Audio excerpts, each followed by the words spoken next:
I just wanted to check in and see how you're doing. I was taking part in a course last week, and a lot of the people there were saying how exhausted they are at the moment. And it just got me thinking. So I thought I would check in and see how things are going. I know that it's kind of looking like the start of spring here in Wales. As you can see, this sun is blazing today. It's actually really warm out here in the cabin, and you might just be able to pick up a little bit of bird song as well. So lovely to hear, and it really makes it feel like spring is on the way, and it just gives that a little bit of a boost after the long winter. And I'm just also doing the update of my newsletter and just sharing a little bit about how the winter has been here. It's actually been really dry for about a month, or maybe even 6 weeks. We haven't had any rain to speak of. I know that there's been rain around us. I've heard there's been rain in Cardiff, there's been rain in Bristol. But here in Abergavenny, there just doesn't seem to have been anything. There's been low cloud, there's been a bit of mizzle, but that's as much as there's been. And our stream, our little one here on the land, has dried up. The spring has dried up, and the poor frog spawn is just left sitting there on the mud. We've had to get water for the horses already. So it's been an interesting winter, an interesting last season. And even though it's been very nice here, quite mild temperatures, lovely sunshine, it still has felt like a long winter. It always does feel like a long season. I think for me particularly, it's the shorter days that really just seem to exhaust me, drain me of energy. So perhaps that's why we're feeling tired, but also there's been the stresses and strains. We still haven't fully come out of the worries that are around about coronavirus, particularly with the winter pressures. The NHS is really struggling. Today here in Wales, the ambulance crews, a lot of them have walked out on strike. So we're very conscious of all of that going on and the stress that that brings, and kind of the background stress that is just there with an awareness of these things.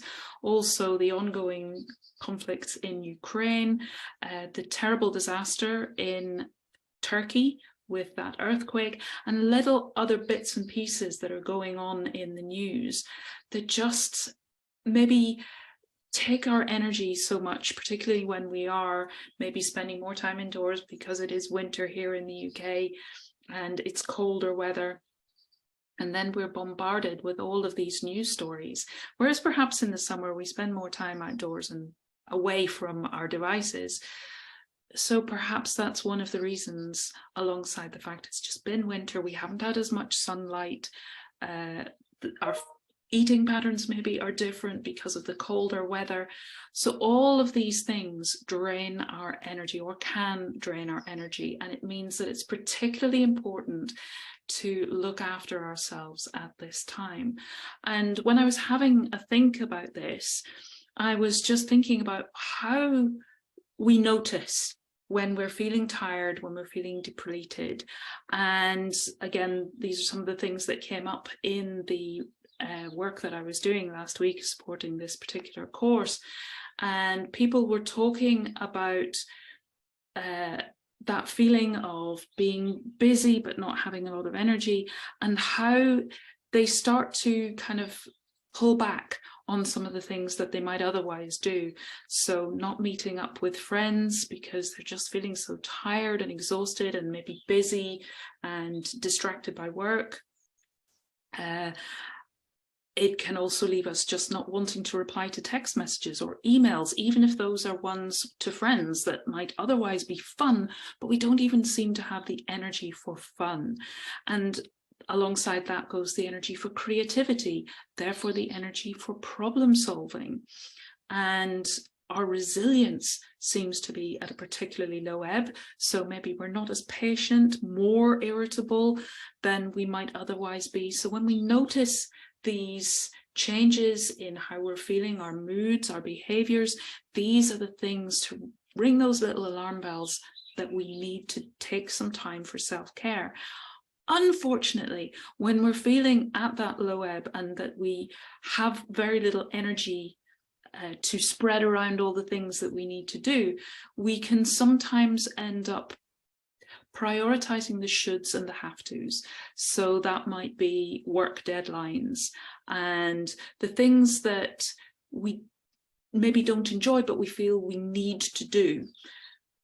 But then that takes us further away from self-care because we're doing all those things that feel heavy and onerous and that drain us, rather than the things that build us up and support us and recharge us and revitalize us.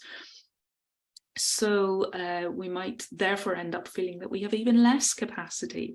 Not only our patience, but our sense of humor can disappear. I know that was very much a case for me. My husband, one of the things that kind of kicked me up the ass and made me realize that I needed to make some changes in my life was when my husband turned to me and said, "You've had a sense of humor bypass." Not a very nice thing to hear. I find it quite painful for him to say that to me, but it was a wake-up call, and a very, very now valued one that helped me to turn my life around and to really appreciate the importance of self-care and really looking after ourselves in a radical way, putting ourselves first. And as was discussed last week in this course, it really is about fitting our own masks first, because if we don't, we're not going to be able to carry on with what we're doing. We're not going to be any use to anybody else for very long.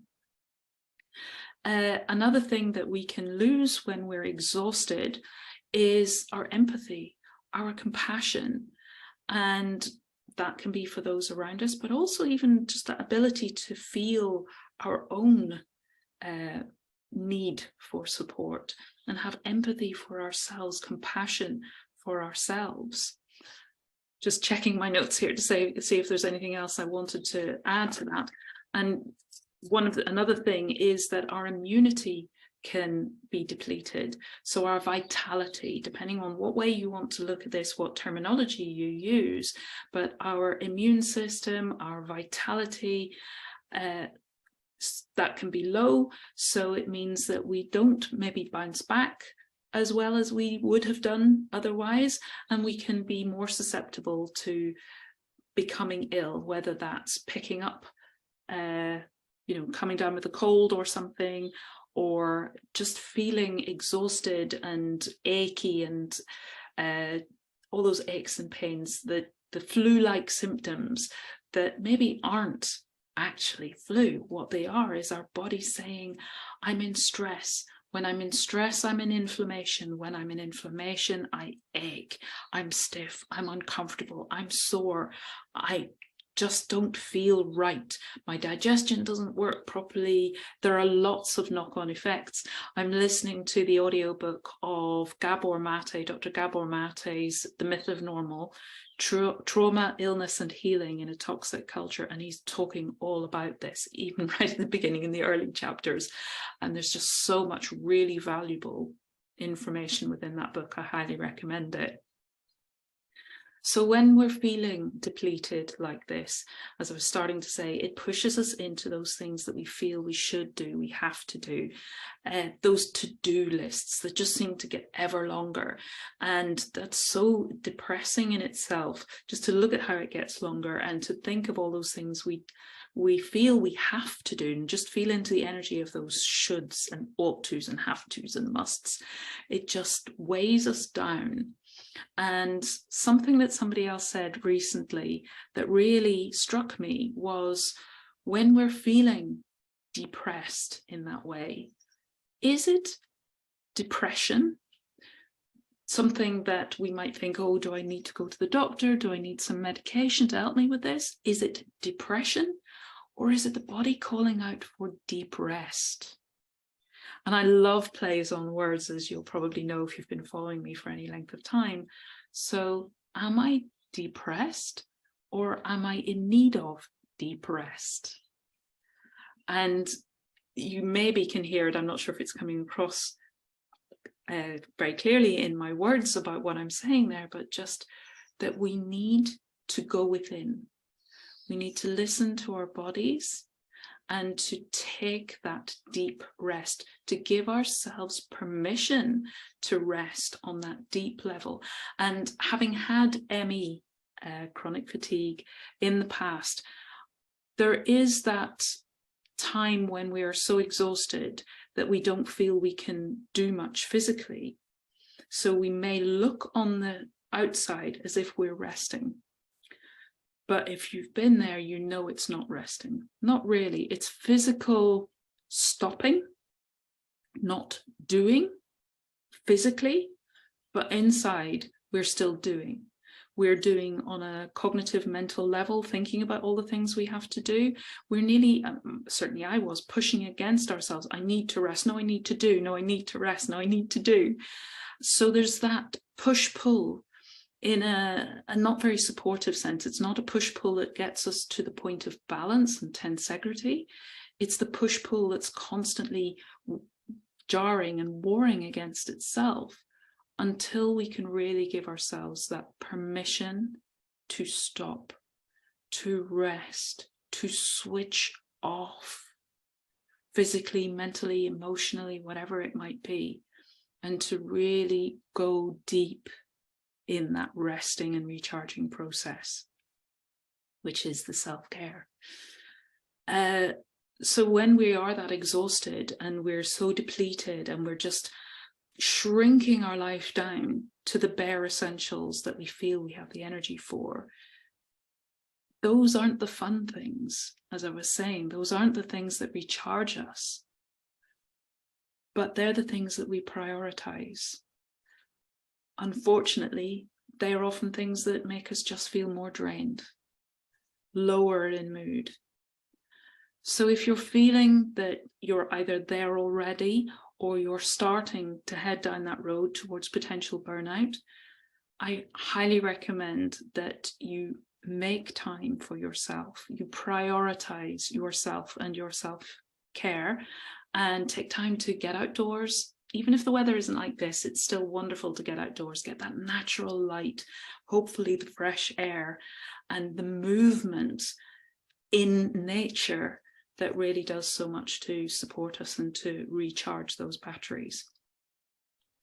What else was I going to share around that? Just doing the things that make you feel lighter, that give you that boost of joy. So important for our well-being, to bring in some play and some lightness and some fun to our lives. And in relation to that, I wanted to share that I have my Enjoy Your Life the Wild Way, a workshop, well, it's going to be a webinar coming up this Saturday, the 25th of February, from 10 until 1, online, obviously, webinar. And you can register for this through the See No Bounds website. I will stick some links in after I finish this live. And basically that's all about learning about your body, learning how to read when it's starting to head into that depleted, exhausted, stressed, anxious state, and how we can then get out of that state back to enjoying, bringing joy in to our lives, feeling that boost that it brings, bringing back that motivation, that excitement, that enjoyment once more. And also with that, that sense of direction and purpose, and knowing what's right for me as an individual and how to follow that, even when people or society around us might not share our same values and goals, and almost be trying to distract us and take us away from those, it can often feel. So how do we stay true to ourselves, true to our own nature, in order to experience greater well-being and health and vitality?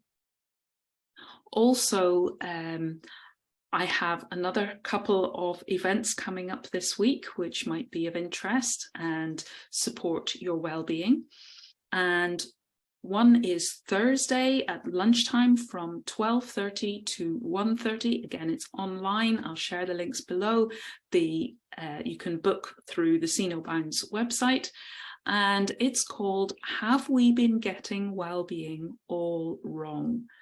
You'll have seen that, and as I mentioned earlier, the NHS is really struggling, and they're not then able to do the wonderful service that they do in the way that they want to, the way that doctors and nurses, that's why they got into that profession.